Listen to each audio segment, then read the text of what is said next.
ત્રણ કાળા કાયદા વખતે હરિયાણા બોર્ડર, રાજસ્થાન બોર્ડર અને ઉત્તર પ્રદેશ બોર્ડરે રોકી દીધા, દિલ્હી ન પહોંચવા દીધા. એમ ચલો ગાંધીનગરનો નારો આપ્યો તો કદાચ અમે કહ્યું હતું કે જ્યાં રોકે ત્યાં અમે રોકાઈ જઈશું. એ પદ્ધતિથી લડ્યા પછી કોઈ કે કઈ કે એમાં હવનમાં હાડકા નાખવાનું કામ કર્યું, એમાં મારે પડવું નથી, પણ એનાથી થાયકા નથી, હાયરા નથી. કોંગ્રેસ હંમેશા ખેડૂતો માટે લડતી રહી છે. એ દેવા માફીની વાત હોય તો કોંગ્રેસે જ કર્યા છે. હાર્યા નથી, થાક્યા નથી, ખેડૂતોના વીજ લાઈનના મુદ્દે લડાઈ ચાલુ રાખીશું. આ શબ્દો છે પાલ આંબલિયાના. શું છે સમગ્ર મામલો એની વિગતે ચર્ચા કરીશું. નમસ્કાર, હું છું ઉજ્જવલ અને આપ જોઈ રહ્યા છો નિર્ભય ન્યૂઝ. ગાંધીનગરમાં ખેડૂતોની ટ્રેક્ટર રેલીમાં જે વિવાદ થયો ત્યારબાદ અનેક સવાલો એવા જ હતા કે શું પાલ આંબલિયા ખેડૂતોના મુદ્દાઓને લઈને લડાઈ ચાલુ રાખશે કે પછી હવે પાલ આંબલિયા ખેડૂતોના મુદ્દાઓને લઈને લડાઈ નહીં લડે. પરંતુ આ તમામ ચર્ચાઓની વચ્ચે હવે પાલ આંબલિયા દ્વારા ખેડૂતોના ખેતરોમાં જે વીજ લાઈનના થાંભલા નાખવામાં આવી રહ્યા છે એ મુદ્દે નવી લડાઈની જાહેરાત કરવામાં આવી છે. ખાસ કરીને પાલ આંબલિયા દ્વારા હવે ખેડૂતોને ફરી એકવાર ભેગા થવાનું આહવાન કરવામાં આવ્યું છે. એની સાથે સાથે પાલ આંબલિયા દ્વારા ખેડૂતોના મુદ્દાઓને લઈને શું કહેવામાં આવ્યું એ પણ સાંભળી લઈએ. કોંગ્રેસ, ખેડૂત અને ગામડું કાયમી એક સિક્કાની બે બાજુ હોય છે. કોંગ્રેસે જ્યારે જે આંદોલનો કર્યા છે એ માત્ર રાજકારણ માટે નહીં પણ રાજનીતિ માટે.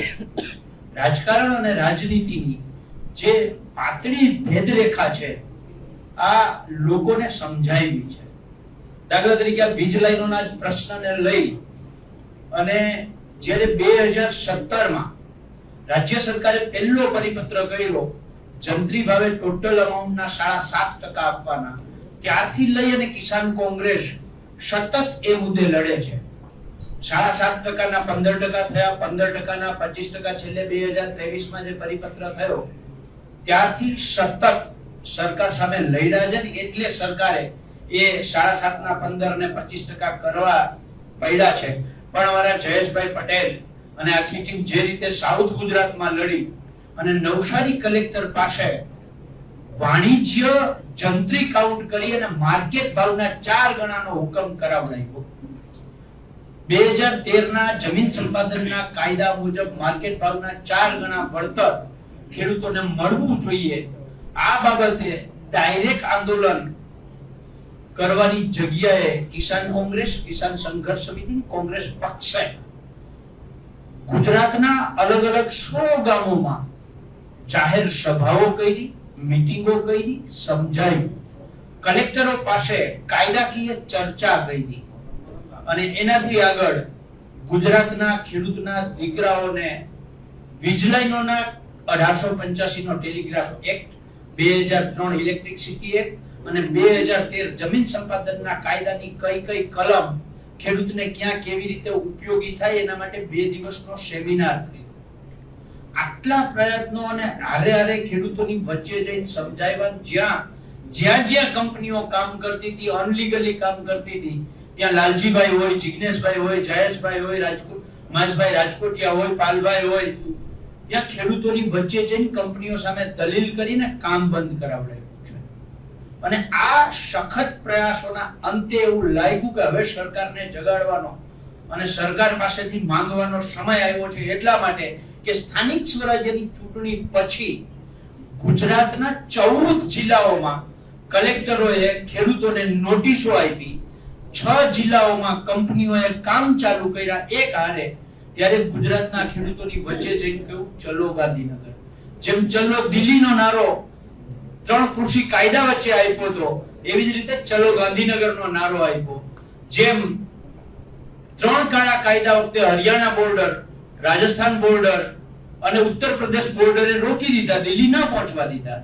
એમ ચલો ગાંધીનગરનો નારો આપ્યો તો કદાચ અમે કહ્યું હતું કે જ્યાં રોકે ત્યાં અમે રોકાઈ જઈશું. એ પદ્ધતિથી લડ્યા પછી કોઈ કે કઈ કે એમાં હવનમાં હાડકા નાખવાનું કામ કર્યું, એમાં મારે પડવું નથી, પણ એનાથી થાયકા નથી, હાયરા નથી. કોંગ્રેસ હંમેશા ખેડૂતો માટે લડતી રહી છે. એ દેવા માફીની વાત હોય તો કોંગ્રેસે જ કર્યા છે. એટલે આ વીજ લાઈનોના પ્રશ્ને સખત અને સતત જ્યાં સુધી રાજ્ય સરકાર 2013 જમીન સંપાદનના કાયદા મુજબ માર્કેટ ભાવના 4 ગણું એ વાણિજ્ય જંત્રી મુજબ આપવાનું પોલિસી ન બનાવે ત્યાં સુધી લડવું છે. અમે ત્યારે ઓપ્શન આપ્યા હતા સરકારને, અત્યારે આપીએ છીએ કે માર્કેટ ભાવના 4 ગણું વાણિજ્ય જંત્રી મુજબ અથવા માસિક ભાડું એક પોલ દીઠ 50,000 અથવા તો વન ટાઈમ સેટલમેન્ટ 2 કરોડ રૂપિયા ખેડૂતને આપવામાં આવે. અને એની હારે હારે જે રાજ્ય સરકાર વિચારતી જ નથી કે જે ખેડૂતના ખેતરમાંથી વીજ લાઈન પસાર થાય છે ત્યાં ખેડૂતનો દીકરો દીકરી કે ખેડૂતની માં કે બાપ કે ખેડૂતનો મજૂર ક્યારે ઉપરથી તાર પડે અને એ કંધોતર ગુમાવવાનો વારો આવે છે, ક્યારે ઉપરથી તણખો જરે અને આખે આખું ઘઉંનું ખેતર સાફ થઈ જાય છે. આ બાબતે રાજ્ય સરકારે સૌ પહેલા પોલિસી બનાવવી જોઈએ. જે સરકાર એ બાબતે વિચારતી જ નથી.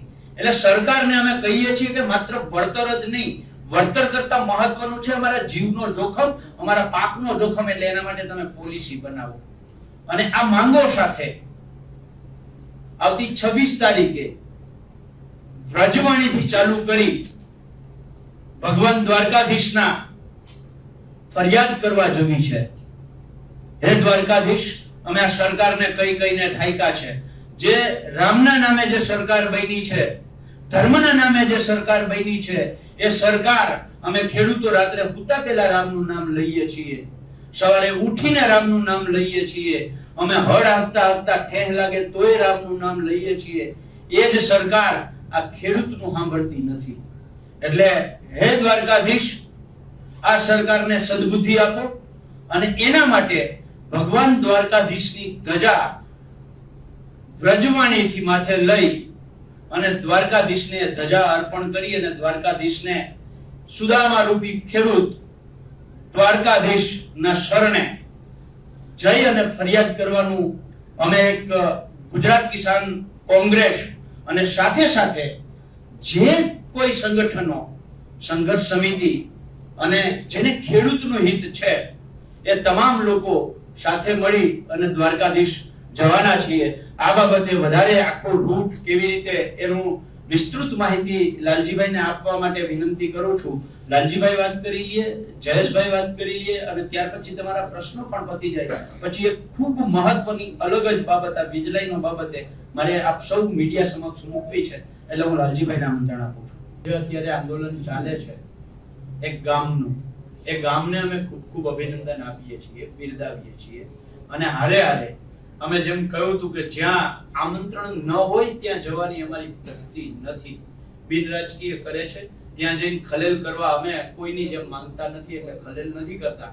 પણ અમારી જે કાર્યકરો છે કોંગ્રેસના, એ તમામ કોંગ્રેસના કાર્યકરો ત્યાં એ લોકોની સાથે ખંભેથી ખંભો મિલાવી અને જેતપર ગામને સમર્થન કરે છે ને અમે સમર્થન કરીએ છીએ. અને હારે હારે હું તો આખા ગુજરાતના જે ગામોમાંથી લાઈન નીકળે છે એમને કહેવા માંગુ છું કે તમારા ગામની લડાઈ પણ આપણે આપણા ગામની લડાઈ કરવી જોઈએ, આખા ગુજરાતની પોલિસી માટેની લડાઈ દરેક ગામ માંગ કરે આવી રીતે કરવી જોઈએ. નંબર 1.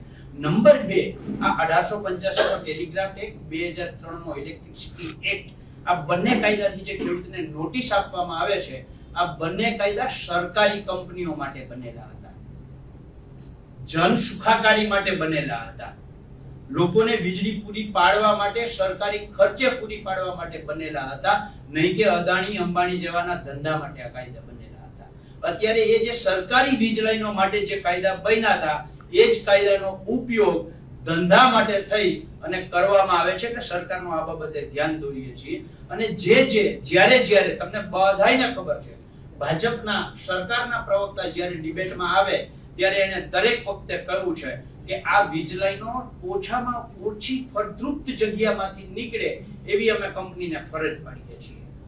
સરકારી ખરાબાઓ બિન ઉપજાઉ જમીનમાંથી આ લાઈનો નીકળે એવું અમે દરેક વખતે સરકારશ્રીના પ્રયત્નો છે અને સરકારશ્રીના પ્રયત્નોથી એવું જ થાય છે.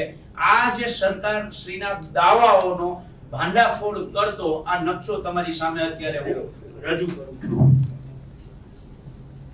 આ નકશો છે, આ ગુજરાતનો નકશો છે. એમાંથી આ ગોવાણા છે, મહુવાણા ગામ કચ્છનું, બરાબર છે. અહીંયા રિલાયન્સ કંપનીનું લગભગ 1200 કેવીની અહીંયા એક સબસ્ટેશન બનેલું છે. અહીંયા રિલાયન્સ નું સબસ્ટેશન લાલપુરની બાજુમાં કાનારુસ ગામ પાસે બનેલું છે. હવે એમાં અત્યારે જે લાઈન નીકળે છે એ મોવાણાથી ચાલુ કરી ગઢી, શેલારી, પ્રાગપર, લાકડિયા, સામખિયાળી થઈ અને માળિયા આવે છે. આમાં ખેડૂતોને નોટિસ અપાઈ ગઈ છે. આમાં અત્યારે કંપનીઓ કામ કરવાના પ્રયત્નો ચાલુ કરી દીધા છે. પછી માળિયાથી ચાલુ કરી અને 765 કેવીની લાઈન આમનામ દુધઈ થઈ, કેશિયા થઈ અને અહીંયા લાલપુર પાસે સબસ્ટેશન, ત્યાં આ જે લાઈન છે ને એ આ ફળદ્રુપ, સંપૂર્ણ જગ્યા ફળદ્રુપ છે. આમાં ક્યાંય સરકારી ખરાબો નથી, ક્યાંય રણ નથી, ક્યાંય દરિયા કિનારો નથી. એની સામે એ જ લાઈન 765 કેવીની લાઈન આ મોવાણાથી ચાલુ કરો એટલે આખે આખું આ રણ આવી જાય અહીંયા સુધી. આ રણથી આદેસરની બાજુમાં 5 કે 7 ખેડૂતો આવે, પાછું રણ આવી જાય. એ રણ સીધું માળિયા સુધી રણમાં આ કાળી લાઈન છે ને એ કહું છું. આ પ્રપોઝ લાઈન અમે કહીએ છીએ કે આ લાઈન ઉપર ખરેખર નકશો હોવો જોઈએ.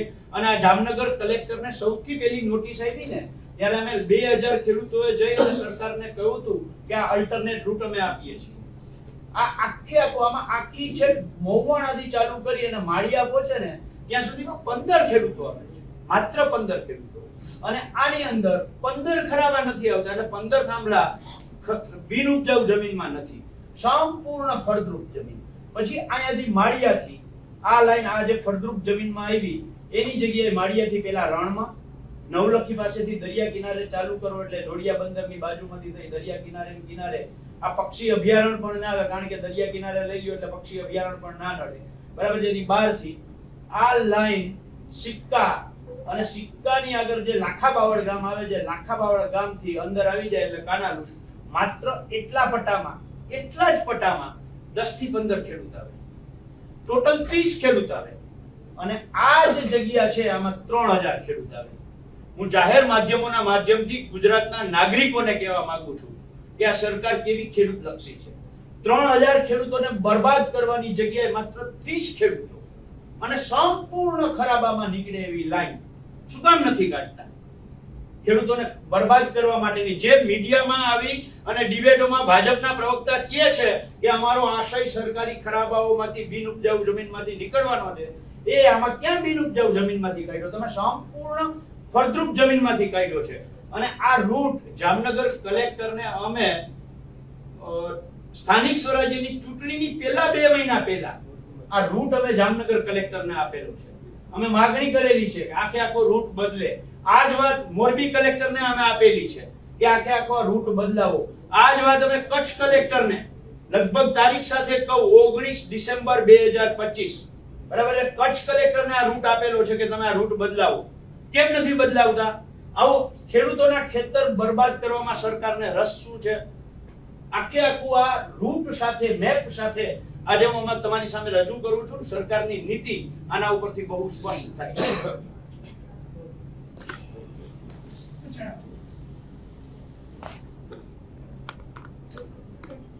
બે પ્રશ્નો છે. એક તો આપણે બધી કંપનીઓ જે ખેડૂતોને નુકસાન કરી રહી છે એવી કુલ કેટલી કંપનીઓ હશે અને એવું આપણું માનવું છે, આપણી પાસે એવી માહિતી છે કે આ કંપનીઓ બધી ભાજપના પણ આપે છે અથવા કલેક્ટરને પૈસા ખવડાવે છે, એના કારણે આપણી આટલી રોજિંદ તાર્કિક રજૂઆત છતાં પણ કલેક્ટરો અને ભાજપની સરકાર ખેડૂત વિરોધી કામ કરી રહી છે. તો એ માંડા પૈસા ખાઈને કરે છે કે શું? બીજો મુદ્દો એ છે કે આપણે આટલું કહ્યું કે સ્થાનિક સ્વરાજની ચૂંટણી પહેલા પણ આપણે ખેડૂતને જે વિરોધી સરકારની નીતિઓની વાત કરી, આમ છતાં પણ ખેડૂતો શા માટે ભાજપને વોટ આપે? એના માટે પક્ષે આત્મચિંતન કરવાની જરૂર છે કે કોઈ બીજી બાજુ? સૌથી પહેલા તો આપણે જે પ્રશ્ન કર્યો, આ સરકાર ઉદ્યોગપતિઓની સરકાર છે. કેવા પૂરતું ખેડૂત લક્ષી કહે છે, બાકી આ ખેડૂત પક્ષી સરકાર છે. એમાં તમે જોવું ગઈકાલે કે પરમ દિવસે જે કોંઢના ખેડૂતો ગયા, એ કોંઢના ખેડૂતો અગાઉ પણ મુખ્યમંત્રીને એક વખત મળી આવ્યા, બીજી વખત મળી આવ્યા. અને એ જ મુખ્યમંત્રી જ્યારે ધારાસભ્યશ્રી પાસે બેઠા હતા અને ત્યારે ધારાસભ્યશ્રીએ કહ્યું કાં તો અમારે એટલે ઓફ ધ રેકોર્ડ એમની થયેલી વાત અને ખેડૂતોએ મને કરેલી વાત બરાબર છે કે આ તો અમારે આવવું પડે છે બરાબર છે કારણ કે અહીંયા ગાંધીનગર બેઠા એનું કોઈનું કઈ ઉપજતું છે નહીં. નિર્ણય ગાંધીનગરના હાથમાં નથી, નિર્ણય દિલ્હીના હાથમાં છે. આવું ઓફ ધ રેકોર્ડ ધારાસભ્યશ્રીએ ખેડૂતોને કહેવું હશે અને ખેડૂતોએ આ અમને કહેલું છે બરાબર છે. એટલે એના ઉપરથી સ્પષ્ટ નક્કી થાય છે કે નિર્ણય કરતા છે એ અહીંયા નથી અને સંપૂર્ણ ઉદ્યોગપતિઓ માટેની સરકાર છે એ તો મેં હમણાં તમને મેપ આપીને સાબિત કરી દીધું છે. બીજું 2013 નો જમીન સંપાદનનો કાયદો છે. રાજસ્થાન સરકારે એસઓપી કરી દીધી છે માર્કેટ ભાવના વાણિજ્ય જંત્રીના 4 ગણા આપવાની. તો જો ખેડૂત લક્ષી સરકાર હોય તો સરકારને પેટમાં શું દુખે છે? એટલે ખેડૂત આ કંપનીઓ પૈસા ખવડાવે છે એટલા માટે આવું થાય છે કે કુલ કેટલી કંપનીઓ આવી કુલ કંપનીઓમાં મોટી કંપનીઓ જે છે 30 ગીગાવોટ થી વધારે જનરેટ કરતી હોય એવી લગભગ 40 થી 50 નાની અને એના સિવાય 2 મેગાવોટ 5 મેગાવોટ એવું કરવા વાળી લગભગ 150-200 કંપનીઓ ટોટલ સૌરાષ્ટ્ર, ઉત્તર ગુજરાત અને દક્ષિણ ગુજરાતમાં કામ. અહીંયા હવે આ વીજલાઇનના મુદ્દે વાત સ્પષ્ટ છે કે પાલ આંબલિયા હવે કોંગ્રેસના જે કોંગ્રેસ કિસાન સંઘર્ષ સમિતિ છે એના હેઠળ આ આખી લડાઈ ચાલુ રાખશે. જે પહેલા કિસાન જે સંઘ હતો, કિસાન સંઘર્ષ સમિતિ હતી, એના નીચે આખી લડાઈ હતી. એ લડાઈ હવે રાજકીય થઈ ગઈ છે અને હવે કોંગ્રેસના નીચે જ આ આખી લડાઈ લડવામાં આવશે. એની સાથે સાથે જે પણ ખેડૂત સંગઠનો આ લડાઈમાં જોડાવા માંગતા હોય એ ખેડૂત સંગઠનો જોડાઈ શકે છે એવી વાત કરવામાં આવી છે, પરંતુ રાજકીય પાર્ટીને લઈને કોઈ પણ પ્રકારે અહીંયા આમંત્રણ આપવામાં નથી આવ્યું. એટલે જે આમ આદમી પાર્ટી અને કોંગ્રેસનો વિવાદ હતો એ ક્યાંક ને ક્યાંક હવે સ્પષ્ટ થતો જોવા મળી રહ્યો છે કે જે કિસાન મુદ્દે લડી રહ્યા છે એવી જે સમિતિઓ છે એમને આ યાત્રામાં જોડાવા માટેનું આમંત્રણ આપવામાં આવ્યું છે, પરંતુ કોઈ પણ રાજકીય પાર્ટીનું અહીંયા નામ લેવામાં નથી આવ્યું. હવે આ જે આખી નવી લડાઈની જાહેરાત કરવામાં આવી છે એને લઈ તમારો શું અભિપ્રાય છે એ અમને કમેન્ટ કરી જરૂર જણાવશો ને અમારી ચેનલ નિર્ભય ન્યૂઝને લાઇક, શેર, સબસ્ક્રાઇબ કરવાનું ભૂલશો નહીં.